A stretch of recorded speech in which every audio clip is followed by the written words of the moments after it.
Hi, everyone. Welcome to this Montana Book Festival event, Visual Storytelling. My name is Lauren Corrin. I'm the director of the Montana Book Festival, and I want to thank you for joining us today. And I also want to thank our Collector's Edition sponsor, the Whitefish Review, for supporting us, and in doing so, supporting contemporary literature in the American West. We're really excited to welcome book designers Nicole Caputo and Albin Fisher, as well as poet Heather Crystal and fiction writer Rachel Swearingen to this year's virtual festival. I didn't ask Rachel how to pronounce her last name. Sorry, Rachel. I do want to take a few minutes to take care of a little housekeeping. We'd like to welcome you as attendees to submit your questions to our authors via the Q&A at the bottom of the screen. One of our Montana Book Festival's team members is monitoring the chat and Q&A, as well as Heather and Rachel. They'll be looking at the chat and relaying messages to our book designers.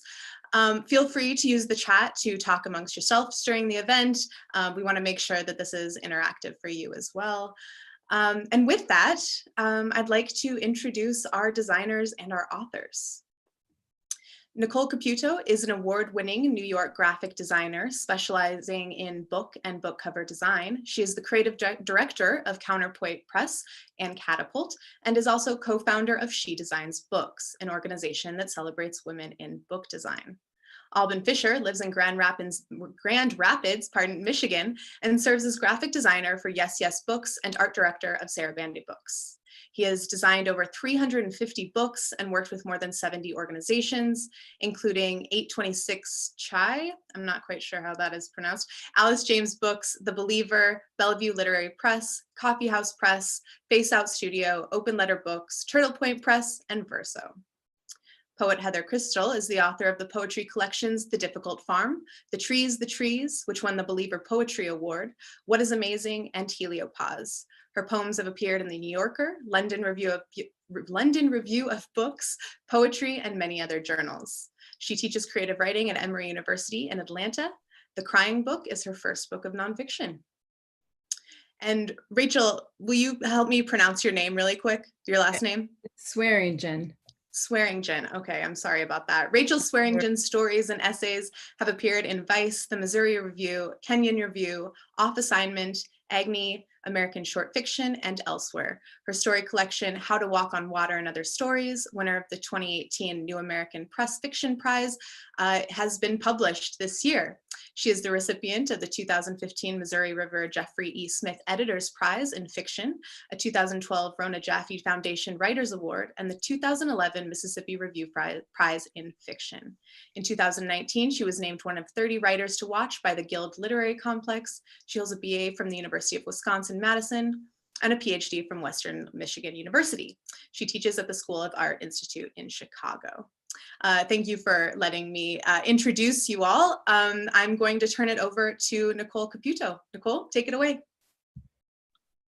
Hello, everyone. All right, let me get my screen going here. Oh, there we go.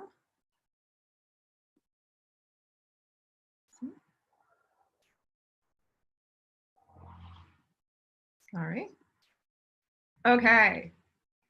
All right. Hi, everyone. It is such an honor to be here, and I'm really excited. I love what I do, and it's always a pleasure to talk a bit about inspiration and process. So I'm going to jump right in because we don't have too much time with this story collection by Paulina Flores. This was a debut collection of stories, 9 stories to be specific, that takes place in Chile. And the thread that goes through the story is that each character is this really intimate portrayal of them experiencing disgrace, humiliation, pride, shame. And I love story collections. They really have a unique challenge of finding something that's going to thread between every single story and tie them all together so that each story is represented somehow on the cover. When we first started talking about this one, we were talking about, there was some talk about using photography from Chile. And then quickly we started talking about this amazing title, Humiliation, that when placed next to stories is very provocative. And so we started talking about doing something type-driven, minimal, bold, stark.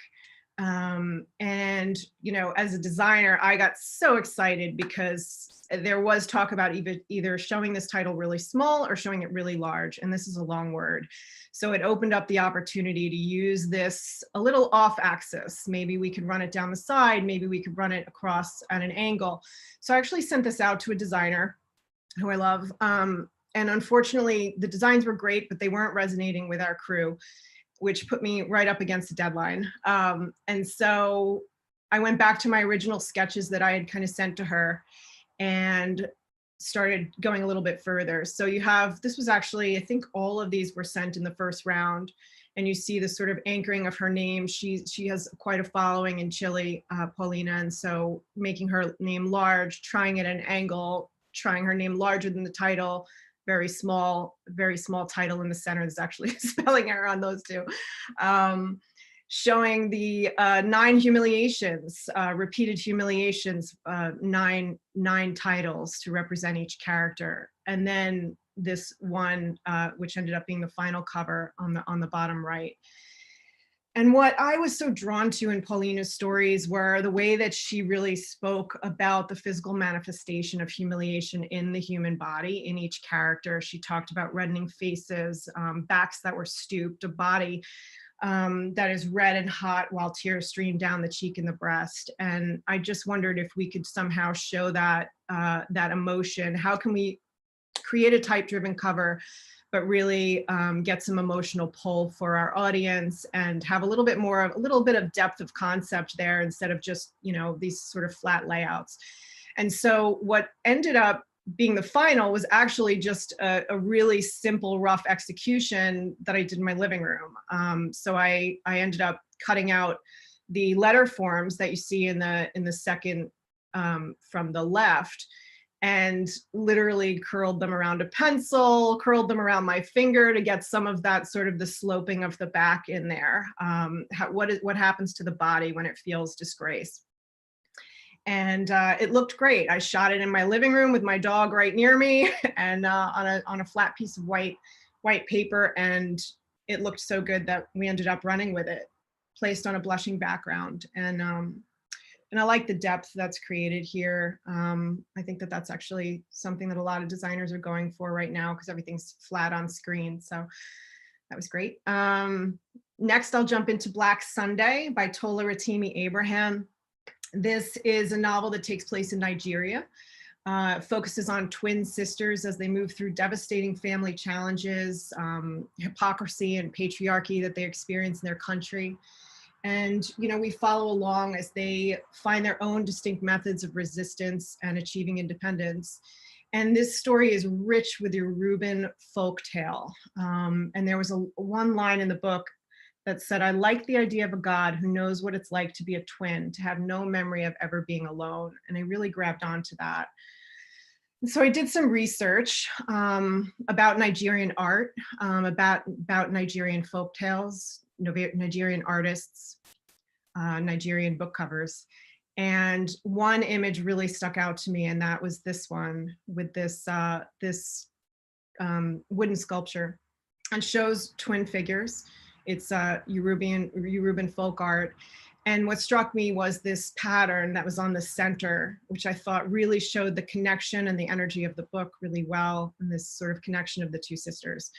So how do I make this modern? I did my own illustration in Black India ink, and then brought that into the cover. You'll see that in the center.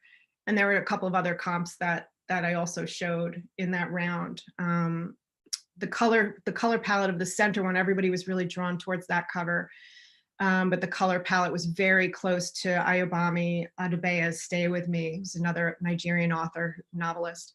And so we did some palette explorations, and we ended up with our final. And this one just really stuck out to me, mainly because of the research and just making sure that we're accurate for the country that we're representing on the cover, even though it's a novel. I'm sure that meant something to Tola. Next up, God Shot by Chelsea Beaker, another debut author. So 14-year-old Lacey May Hurd is who this centers around. She's growing up in drought-stricken Peaches, California. Her mother's an alcoholic and has abandoned her. The area that Lacey lives in is bankrupt due to a drought. They had a really thriving, lucrative raisin fields at one point, and it's been scorched by the sun. And the town is desperate. And this cult leader named Pastor Vern comes on the scene, and he's promising through these secret assignments that he's going to bring the rain to Peaches.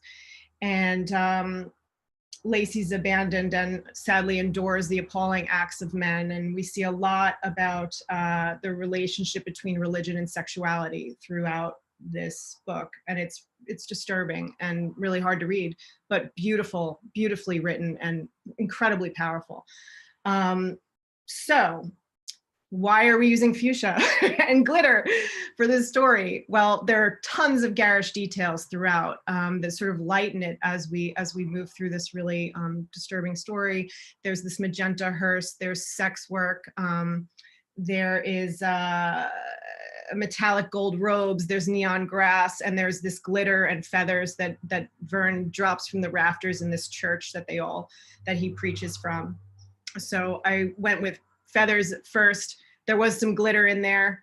God Shot was supposed to be one word, the title, but we wanted a really commercial look to this book. This was our biggest book on the list. So I took the liberty to break the title. As you can see, the hyphen's still there. It doesn't look so hot. I was so grateful that the author, that the editors, the editor and the publisher were open to breaking the title. I love when that happens, when they, really trusted designer's intuition there. And here are some of the other explorations. Lots of loudness. The pink was not loved. It was thought that it might limit the audience, and it probably would have. The grapes symbolize, they have religious connotations: birth, rebirth, ripe harvest, abundance, and fertility, to name a few things. They just look too perfect. It wasn't resonating with people. And this was definitely one of those cases where I kind of overthought things a bit, because I originally thought, oh, I just want to do just gold glitter, just straight gold glitter, huge type, just very loud, but minimal. And I thought, oh, this is such a big book. That's going to seem undesigned. And I returned to that after I sent these around and saw the team wasn't really into the grapes. They actually thought it looked a little too much like the sour grapes cover. And I was so glad I did.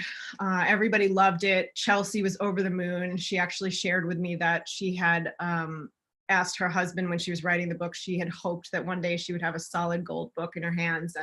And I'm glad we gave her that unknowingly. And here's some images of Chelsea at her book launch, inspired some gold outfits by her and her followers and some of our colleagues. And it was just really great to see this book all over the place. It pubbed right at the start of the pandemic. And I know it brought a lot of light into my life, and it's done well. And we're really excited to see its life in paperback as well. This was also a case where I kind of pulled back on the effects. We were going to do lithofoil, which is, is really expensive. And when we went to, I actually set up a press proof for this, and the lithofoil just dulled down all of the detail in the glitter. And so we actually pulled it off despite a lot of the staff members wanting that. My publisher really wanted that, but I was really confident that if we layered some gloss on this, but not uniformly, that we could create some texture in that glitter, and that it would really work. And thank God it did. So, all right. And next, I will scroll through to The Crying Book by Heather Crystal, our moderator, one of our moderators today. What a special book this has been. Heather, I'll describe it, and then I guess maybe we'll talk a bit more about it in the Q&A, just in the interest of time. So Heather lost a dear friend to suicide. She was dealing with her own depression and the birth of her first child. As she faced her grief and impending parenthood, she decided to research the act of crying and what it is, why people do it, even if they rarely talk about it. And what I loved so much was the deep research she put in: science, historical details. There's quite a bit about art in there as well. Wow, this was a very long process. I actually went back in to sort of refresh myself on the process, and there were 49 emails. But it was a beautiful process. And here are some of the things that I was really inspired by when I started to design this. Being completely engulfed by tears. These were ideas from the manuscript. Oneself becoming tears, the body's physical reaction when crying, which Heather goes into in great detail. The most painful point of mourning at the most abstract moment. Was written in her book. Comparison of tears to stars in the night, and you could fill an Olympic pool with 55 tears from each person. So I really loved just the person being engulfed in tears and the person becoming the tears. So these two were from the first round. Now looking back, I'm like, wow, the one on the right is so dark. And our crew agreed. I don't know why I was using this dark olive green. And here were a few others, a more kind of watery direction.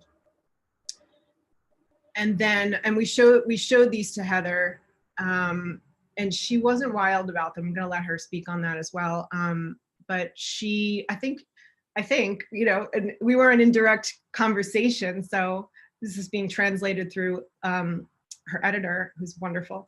But I think that there was some concern that perhaps the carefully researched details were not coming through with these covers. And Heather really loved mid-century modern kind of textbook looks. So we did this. I'm going to speed up a little bit. Here are some of those. And then I ended up sending this out to a freelance designer. These are not the freelance designers. These are just some other things that no one ever saw. Some other concepts that I had done. And, you know, through much back and forth, Heather came around to this cover, and our team did as well. And this was definitely one there I fought pretty hard for, because I really believed in this cover. And I'm so glad, as you can see, it was loved out there, and people started book facing it, which I was really hoping they would. I sized it proportionally for that. And there's the final cover. And I'm going to stop there just because I went slightly over time, and I look forward to hearing from Albin now. Over to you, Albin.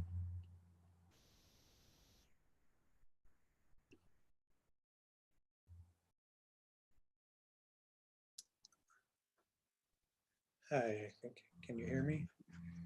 Let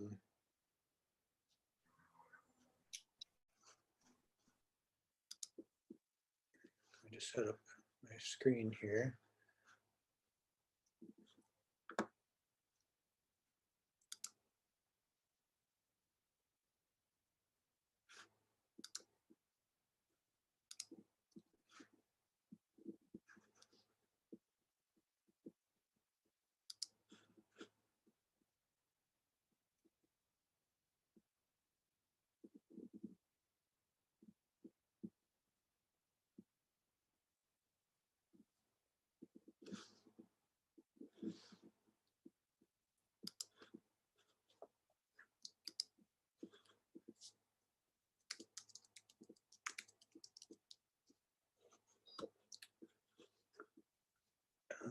I'm not sure if my screen is being shared.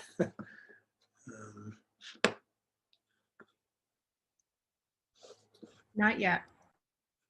Okay.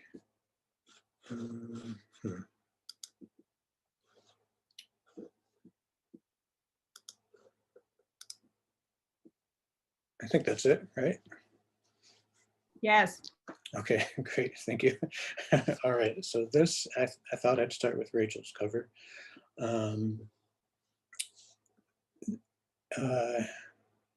So her book is a book of short stories dealing a lot with violence and uncertainty and people in these sort of uncomfortable situations. And so I wanted to get at the spiritual aspect of that, being in that state. So this is one of the first comps that I showed them, and I believe they were pretty close to choosing this one. And let's see, and here is the second one. And these are some of the stock images that I used, and I applied a halftone filter and layered them in these torn paper vectors with some drop shadow. And here's the cover that we arrived at.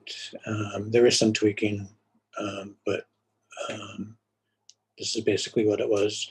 And I took these vector shapes and inserted this sky image and inverted it and added like an inner shadow with some noise, a teal color. I guess I thought of this as sort of like sort of walking away after, you know, having reached a state of grace. But I don't know if that really makes sense in terms of the book. And this is the final full mechanical. I always like to try to bring some of the elements from the cover all the way around.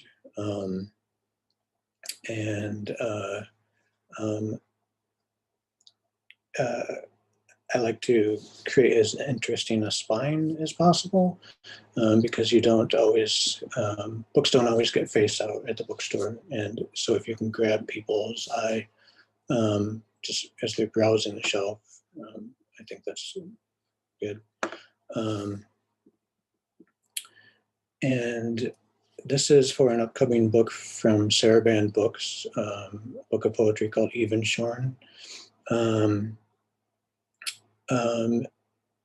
Very,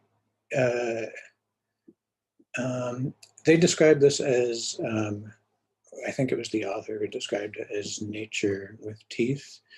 And the poet gets at some really deep and dark like emotions, but it also has a lot to do with nature and family and coming up, making Kentucky, I believe it is.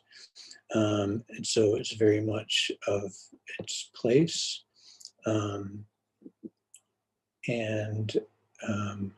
So I found this old photocopy image of is that Queen Anne's lace? I'm not sure. I guess I should know that. But I gave it this nice cobalt color.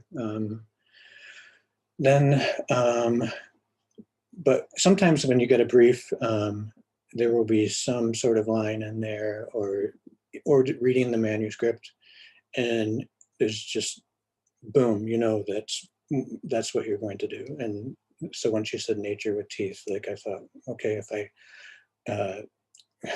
represented that literally, that would be kind of interesting. And so this flower is Solomon's seal, and it sort of looks like teeth. And so I replaced the flowers with teeth from this stock image. And I like the idea of from a distance, the book cover seeming sort of like a nice botanical cover with a nice serif font. But when you get up close to it, you see that it's teeth, and you see that the font is sort of jagged. And the book is definitely like that. They wanted me to try out a few other type treatments, but and they had me enlarge the teeth and then reduce. Originally I had 3 teeth on each sort of stem there, but they wanted just 2 and enlarged. But they ultimately went back with the original font, and that's an image of a photograph of the actual flower. They had actually wondered if I could use like an image like this, but I didn't think that a photographic treatment was right for this. And ultimately, they agreed. So sometimes it helps to sort of defend your choices, and you can sway the client. This is for The Bear by Andrew Krivak from Bellevue Literary Press.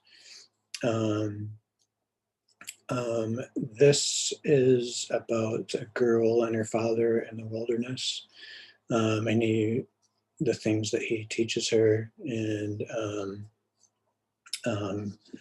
then eventually she's on her own and has to use those skills to survive. And it's really sort of a magical book. And so I had to communicate that magic, but also, the nature. So these are the first couple. And then I thought of like the spirit of her father. Um, um,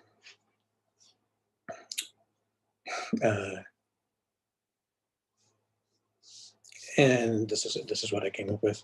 But I wanted to get some more of that magical feel, like from the night sky. And so eventually that led to this constellation type comp for this one, and ultimately it was the one that they chose.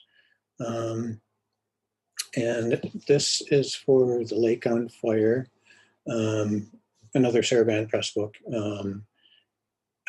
Originally, I think it was without the, and about a brother and sister. The sister grows up and marries into affluence. Takes place during the World's Fair of early 20th century. But the brother remains stuck behind in the slums and is radicalized and bombs the World's Fair. So this was the first thing that I came up with. And I thought of layering the two. I was really proud of this, but ultimately they didn't go with this one. They were really close to using the sky image one, but after the pre-sales meeting, they chose the more historical one. They felt that announcing it as an historical novel was the best way to go. But I snuck that on the original image onto the spine, so that was nice. And this is for Emma Hines' Stay Safe, which I believe just came out. Originally I had, they wanted me to sort of represent the sort of dark aspects of it, which is the image on the left. And then there's an image of a man attempting to fly in one of the poems. And so I went with that, but they felt that there's a lot of women. It's about these sisters, a lot of the poems. And so they had me replace the man with a woman, and it works, I think. And here's what I did with the interior. I also do a lot of interior for most of the books. I also do the interior layouts. And so I took one of the feathers from the cover, and had it sort of falling, because the book is divided into 6 parts, unnumbered parts. And I thought of having a feather sort of falling down as the marker for each section. And then this is from my poetry book. And I took the opportunity with my book to do a lot of the things that you wouldn't normally get away with, with interior design. And so the first one, the top left, is the half title page. and the lower left is the title page, and then the top right is the second half title, and then the verso of the half title below that. And then for the poem titles, I had them arranged sort of zigzagging on their side, and then the page numbers just on the recto, both page numbers. So I just decided to just do something unconventional. This isn't, I wanted to show a poetry interior that's a little more involved and a little more difficult. This took a while. It's a little bit crazy.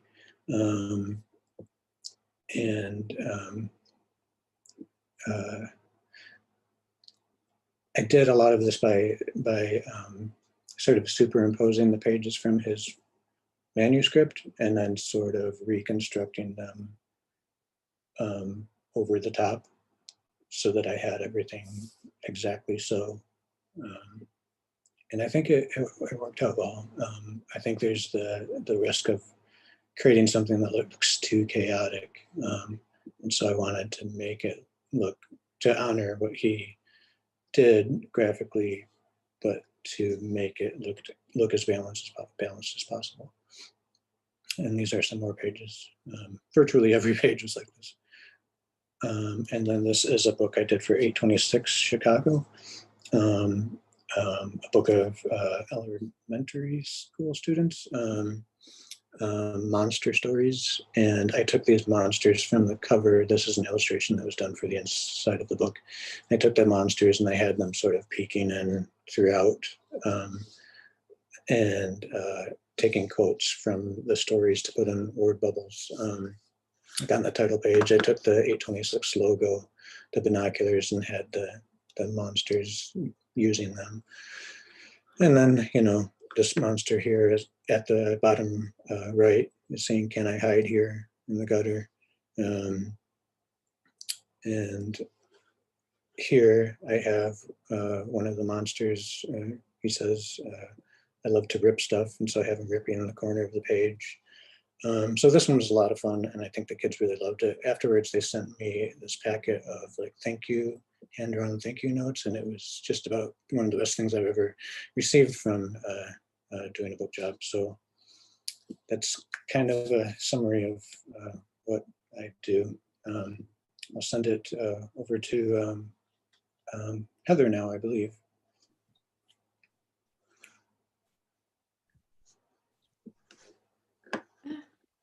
Hey, yeah, me and also Rachel. And I think, Alvin, that was beautiful. That was really exciting to get to see both interior and exterior. I think that we might need you to turn off your screen sharing as we move more into conversation mode. Oh, okay. Let's see.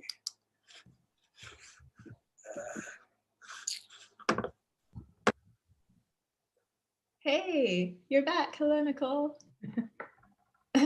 So Rachel, I know that we both have a bunch of questions to ask these beautiful artists, and then we will start sharing some questions from our audience.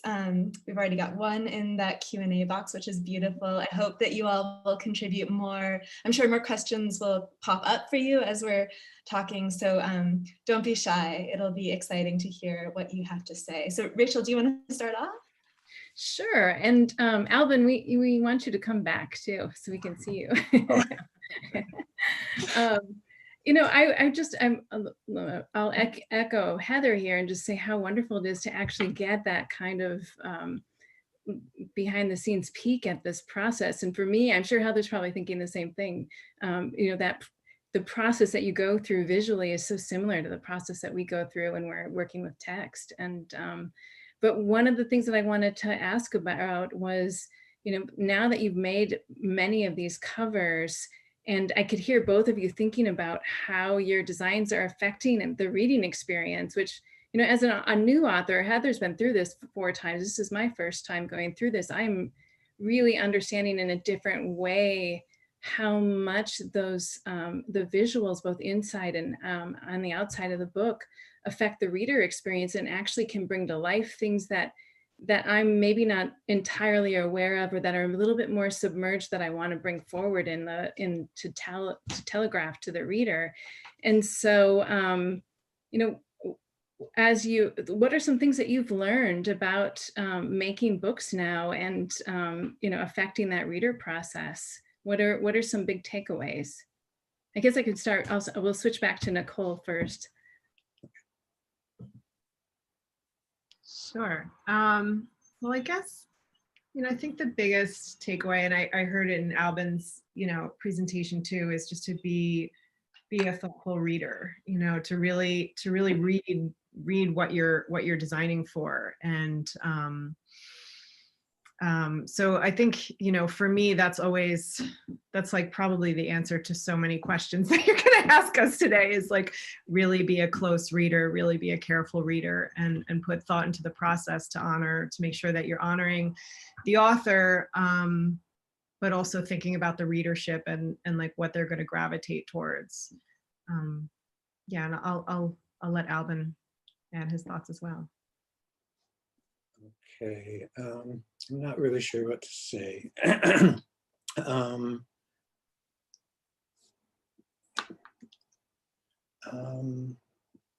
Yeah, well, when I was designing my own book, like, that was definitely an issue that I had, was like being so close to the work. Like, I couldn't sort of get,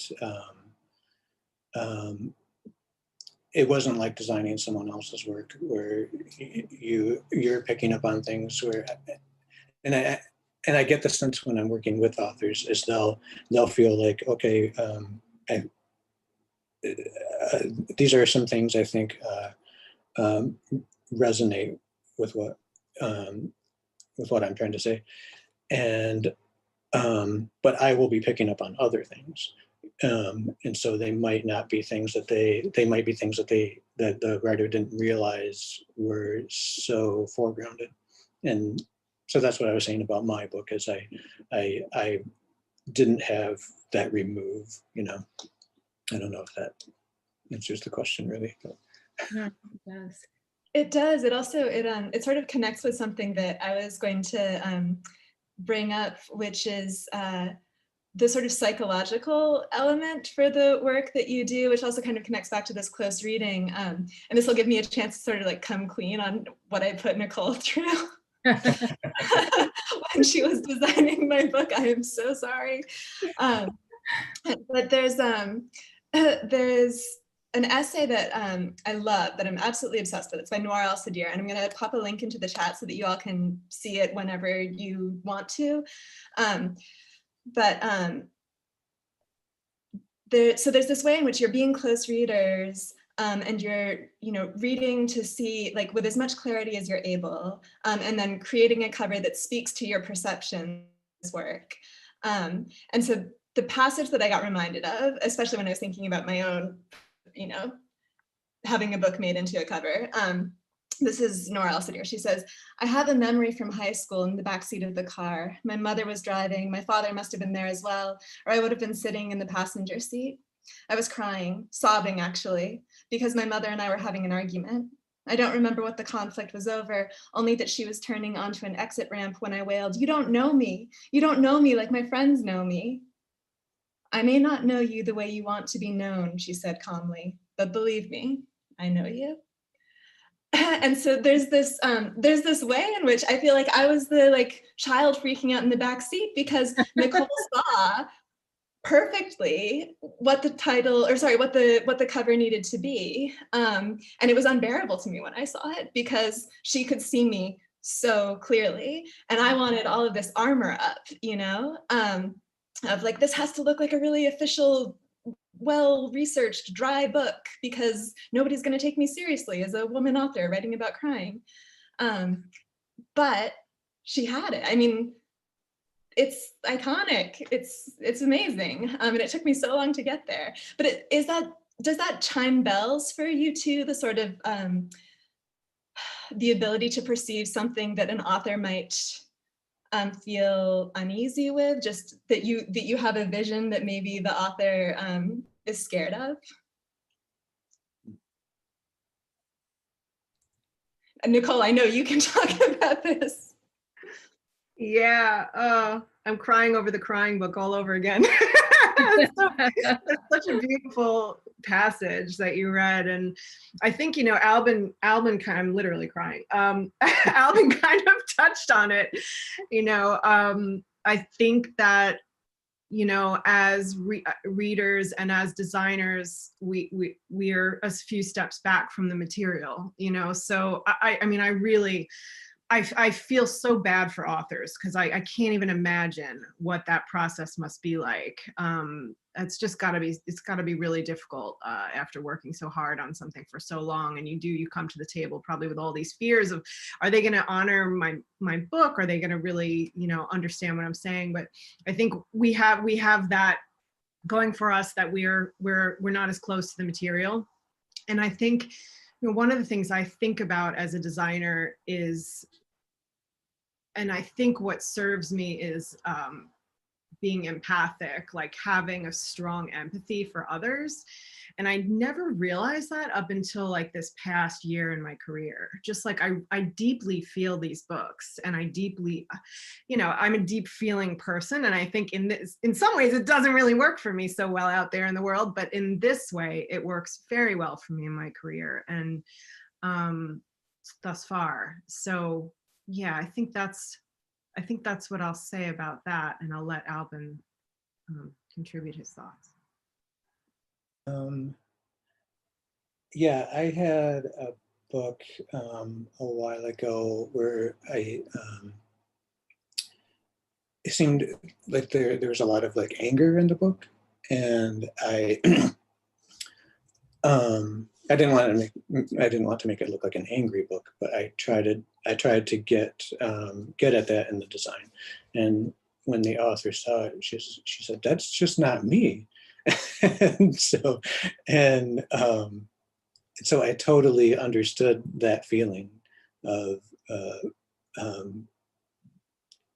and so obviously it did something else, but I think that gets at like the rift in perception, I think sometimes. So Is that hard for the two of you at times? I mean, when you have a really good sense of something, like Nicole, you're using your empathy, and Alvin, you see something in that book that you want to translate, that you know is there, and there's pushback, like, or there's a design that you just fall in love with, that you know that's so right, but you know, at the end of the day, you're still serving someone. Like, unlike with an author, like we can at least, I guess that all of us could choose to not do these things.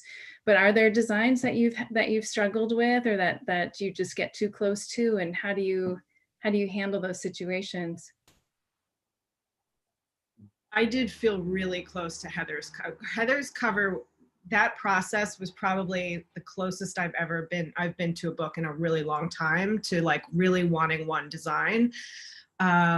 And when I went back through the email thread, I like kept telling Lee and my publisher, I was like, I think the team is wrong about this. I think these are right. I've said it, I'm going to say it again.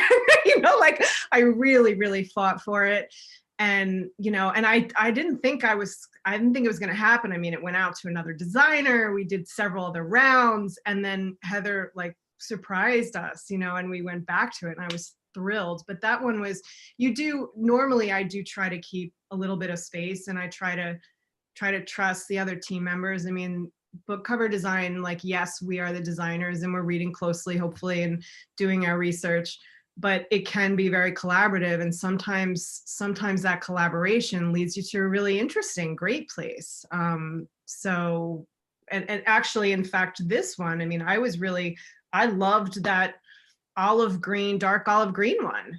And now when I look at it, I'm like, geez, thank God the team was like, what is going on with this dark green? You know, this is too dark. The book is called The Crying Book. Like, we can't have a dark color like that. So, you know, you have to work with people, but stand strong with something that, you know, in this way, standing strong for the overall design was beneficial to everyone, I think. yeah, sometimes you have to kind of fight for a cover that you really believe in, and sometimes it helps. But like with the, you know, the Lake on Fire cover, I I really wanted that, but they didn't go with it. But I'm happy they didn't. And there was a cover like some years ago where I really fought with the editor, who just felt like my approach was totally wrong. And but the cover that he decided on, I was totally fine with. But then I guess he didn't show them to the author, and the author saw somehow saw the other version, and she was like, I want this one. And so at the very last minute they changed it. So That's great. That's a good turn at the end of the story there. I'm so tempted to be extremely selfish and to keep asking you a million questions, and I have them, and I'm sure Rachel does too. But we've also got a few questions from the audience that I think we should bring in. So Megan is wondering what recent interior print design trends are inspiring you lately, for poetry primarily, but other genres too. for me, or That's well, that's for both of you. Yeah. interior design. Yeah. Um, Gosh. Well, I always try to I like a synergy between the cover and the interior. I like the whole book to feel like one thing. And that's not always possible, you know. Sometimes someone else does the interior, you know, whatever. But I think you're seeing a lot more of that now. I don't think it somehow I don't think that it used to be as important, but I think you do see a lot more of that now. Uh, yeah. I don't really work on interiors. So I'm gonna let Alvin just, that's it with Alvin. I work primarily on covers these days. So we've got another question here from Isabel Duarte Gray. Do you see your work as having a relationship with ekphrasis or ekphrastic art? Well, I suppose there is, because I mean, well, with poetry, I think there's less of a relationship there because you're not being as literal. There's more of just trying to represent the feeling. And then with fiction, I think fiction is a little more literal, but there's being too literal there in terms of representation. But I've done some business book covers where you have to be as on the nose as possible. You know, like anything you do that looks remotely artistic, you know, it gets kind of knocked down. So yeah, it's different from genre to genre. Yeah, I think that's a great answer. I'll leave it with that. I might just grab a question from the chat too, even though we're supposed to use the Q&A, just to be a little unruly. This is actually really interesting to me. So this is from Catherine Gaffney, and she says, do you think social media has influenced the creativity or artistry of book cover design for the better? And how has that evolved in your experience? And then she wants you to know that this is brilliant, that you are brilliant. Yes, I think it absolutely has influenced so much. I think it influences a lot of the trends that we're seeing today. And I think it can be fantastic, like in the way of, with Heather's cover, using it as like a physical thing that's people are hopefully going to hold up and be inspired to kind of take photos of themselves. I work for an indie publisher, so the exposure that we can get with social media is incredibly helpful, just from more of a marketing standpoint. I think, louder colors, larger type, kind of what I talked about with humiliation, inspiring people to kind of add some depth so that not everything is so flat because everything's being seen on screen. Conversations about how can we emotionally connect with the viewer, I think all of that, those are all, I think, really positive things that have been inspired by social media.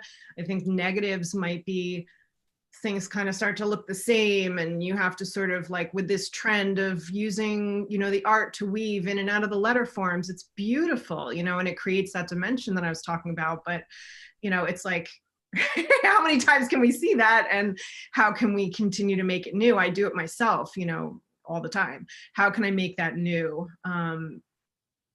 Yeah, so I'll let Alvin contribute too. Yeah, I think that's a great answer. That's totally 100% true. Yeah, definitely with like larger type. I've worked with clients that want the type as large as I can possibly make it, you know.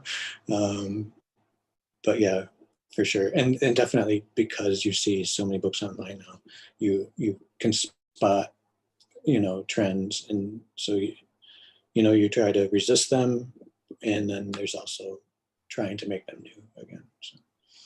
I remember like years back when I was at Basic Books before before I went to Catapult, and they're part of the Hachette book group.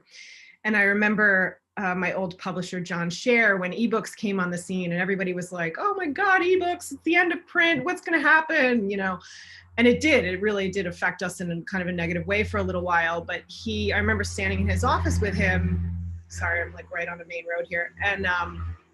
And he said, I think that the physical book's going to become like this precious gem, and you're going to see people using more effects and making them really precious to kind of justify the price point of the print book. And that really has happened. Like, what a visionary statement, because I think effects are being used more and more, even though so much is on screen, and you're starting to see people, you know, playing with their books and, you know, using them in different ways as physical objects online.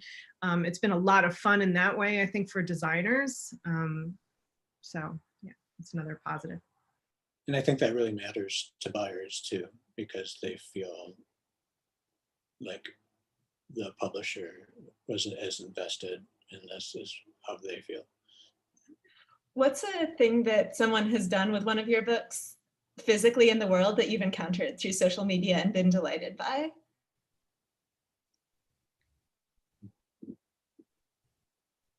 Well, certainly the book face thing.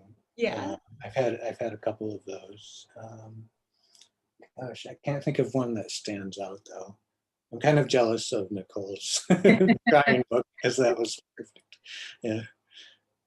Yeah, I think I screamed when the first person did it. I was like, yes, it's happening. You know, that was fun.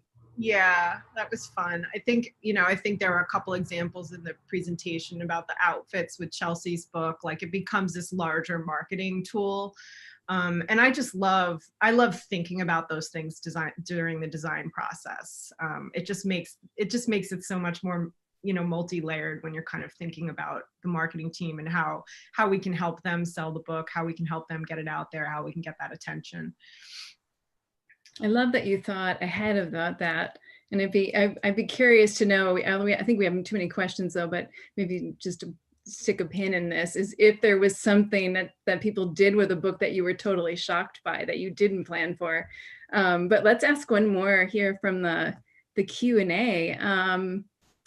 So I'm gonna throw two questions out there, because we've got quite a few of them here, and then you can choose to answer one or the other. One is, what are your favorite genres to design for? And the other one is, how do you, and this one goes in with social media and everything else that's happening right now, how do you keep your creative confidence and resilience up, especially if you find you're not hitting the right note for your clients? This is from Victoria Bithell and Nick Coppernell. So favorite genre, or talking about keeping your creative confidence and resilience up. I love all the genres, and I like working on both, because I use different parts of my brain, and it's just stimulating to have. I used to work only on nonfiction, and after a long time I was like, oh God, you know, I started taking in fiction projects on freelance. So the thing I love about fiction though is that I can really, I love to read, and I feel like with fiction I want to read the entire book from front cover to end. I think it's really important, and I just feel like you can go a little bit deeper into well, that's not really a good answer. What was the other question? How do you keep your resilience and confidence up when something doesn't seem like it's landing the way that you would want it to with some part of your team or audience? Or... I think for me, it's like just positive reframing, you know, like we've been here before. And I think really thinking about it as like, it's not you against them. Everybody has the same goal here. It can inspire me to learn how to talk about design in a way, like as Alban and I said, sometimes you have to fight for a design, but to remember that everybody's on the same team, and to not to take it personal, you know, not to take it personal. Sometimes there are subjective things, like if somebody's I hate blue, you know, then pointing that out, calling that out to people, saying, well, you know, is there another reason on the marketing why blue wouldn't work for this book? But overall, just not taking it personal and just remembering, you know, the history. You know, we have that going for us where we've been doing this for a while. The history is that, you know, the book, the good covers keep coming. You know, it's not that imposter syndrome exists less for me today, you know, because I have like a history of like, just because there's a fork in the road doesn't mean we're not going to land on something that's really great. And if I can be in the moment of not taking personal, there's a better chance of that happening. Yeah, I liked the question about creative confidence, because definitely imposter syndrome does play a part, especially, well, speaking for myself, I'm self-taught, so there's definitely, it still gets to me, but like definitely when I first started out, there was like a lot of uncertainty, like, you know, is this the right way to do this? Is this the right direction to take? But yeah, keeping your inspiration up and staying happy and proud of your work is super crucial in this line of work, because because you're making something out of nothing, you know, and you really need that as a tool, you know. So for me, it's like trying to kind of take myself out of it from time to time and just, you know, look at stuff online that inspires me, or, you know, or whatever. Yeah. So we're very nearly out of time. We might have a moment for just one more question. We could, there's a question here from Lauren saying that, Nicole, I love how you arrived at the final cover of Humiliation by working with the paper letters manually. And this is a question for both of you. How often do you both jump from the computer to tactile materials instead? And I love this question because I'm just obsessed with touch right now, because I want to touch people and we can't. But you all can touch your materials. So what do you do? How do you move back and forth between those? It's kind of dictated by the book. I mean, I think that I have a fine arts background, so I'm always looking to go that route first if the material lends itself. Like Chelsea's really didn't lend itself. It's a California story. It's very clean, the garish elements. I'm like, but yours, Heather, like to have that, even though it was done digitally, it still has that hand-done approach. The eyes were done by hand.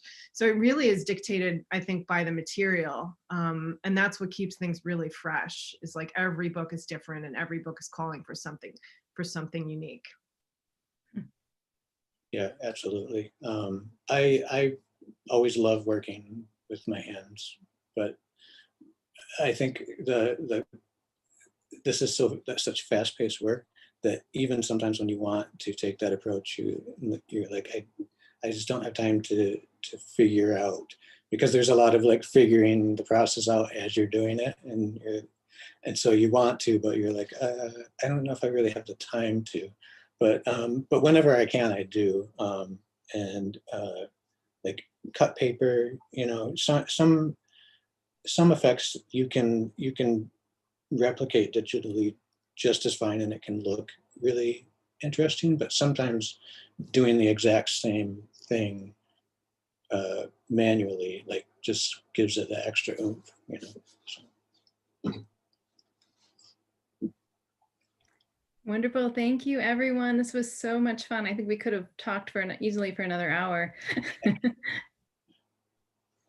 Yeah, I am with you on that, but I'm happy for the time we got to spend together. Yeah, me too. Thank you so much Yeah. for the wonderful questions. It was Yes. this was a lot of fun. Yeah, I'm just gonna jump back in here. This was sort of my fangirl event. I am fans of everyone on this panel, the authors and the book designers. So I'm pleased that this worked out as it did. Thank you so much, Nicole, Albin, Heather, and Rachel. Thank you, audience, for attending this Montana Book Festival event. I want to shout out again the Whitefish Review. Thank you for your sponsorship of this year's festival. As a reminder to those of you watching, you can purchase books by festival authors and designers at Fact and Fiction Books at factandfictionbooks.com. You can purchase Montana Book Festival merchandise at montanabookfestival.com. And there, I really urge you to donate so that we can continue virtual programming like this into the future with our MBF Plus events. Again, thank you all for being here. I hope we get to meet in real life one day. Yes. Thank you so much for the opportunity. It's great. Yeah. All right. Be safe, everyone. All right.